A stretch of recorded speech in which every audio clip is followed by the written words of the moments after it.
మరియ మాత పూజిత మాసము 3వ దినము. జ్ఞానవాణి సందేశమును ఆలకించుచున్న ప్రతి ఒక్కరికి మరియ తల్లి నామంలో శుభోదయము. ఈ 3వ దినమున మరియ తల్లి యొక్క పుట్టుకను గురించి అందులో దాగి ఉన్న నిగూఢ అర్థాన్ని ధ్యానించబోచున్నాము. ఈ సృష్టిలో ఉన్న జీవరాశుల్లో మానవ జన్మకు ఒక ప్రత్యేక స్థానం ఉంది.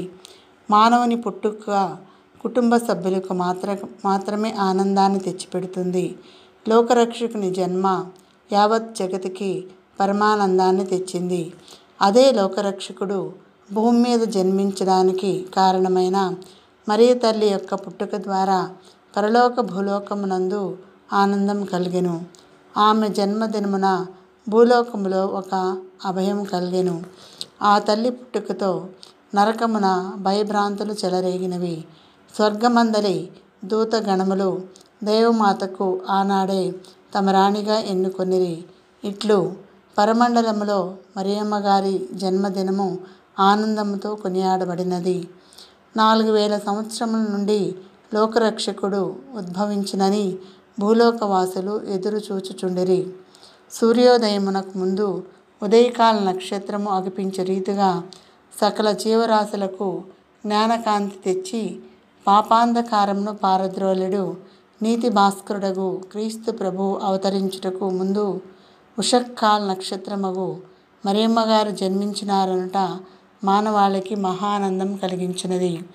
అటువంటి మరియ తల్లి జన్మ వృత్తాంతము నరలోకవాసులకు భీతి కలిగించినట్లో సందేహం లేదు. పిశాచి తలను తన పాదములతో అణగద్రొక్కివేయునను భయముచే నరలోకవాసులు గడగడా వణికిరి.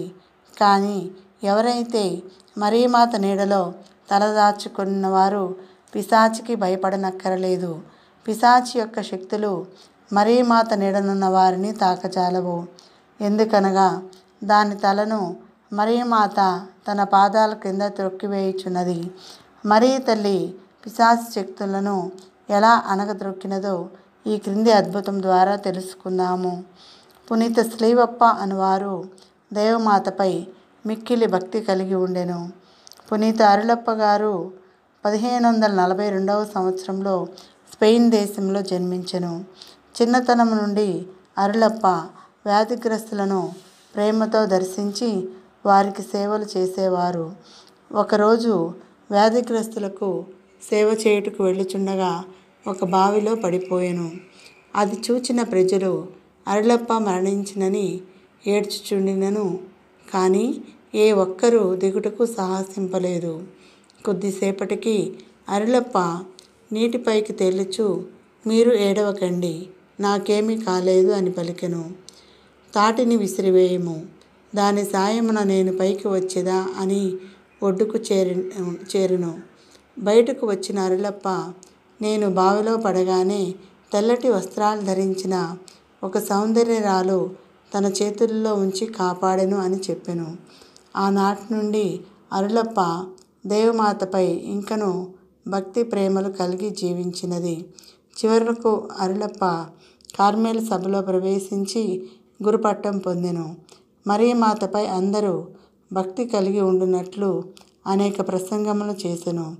దేవమాత సహాయమున ఆయన మరణమును ముందుగానే తెలుసుకొని ధన్య మరణం పొంది పునీతుడయ్యెను. జపము. మిక్కిలి ప్రేమపాత్రులైన మరియమ్మ, నీకు స్తుతులు.